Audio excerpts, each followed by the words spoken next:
le rôle des femmes dans la résistance. Elles ont été pas mal impliquées dans la résistance. Tout d'abord en transmettant des messages tels que vous pouvez les voir ici.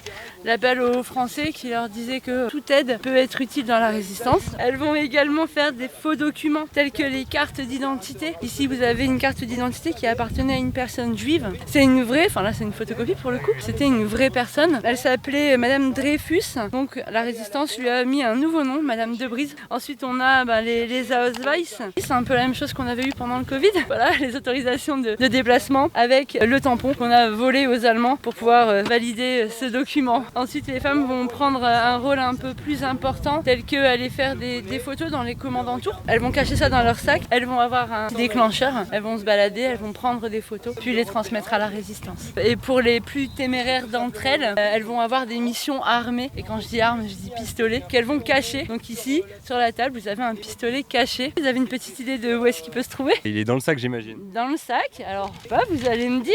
Imaginons qu'on est contrôlé par un Allemand, il demande d'ouvrir le sac à main. On ouvre le sac à main. Vous voyez un pistolet, vous?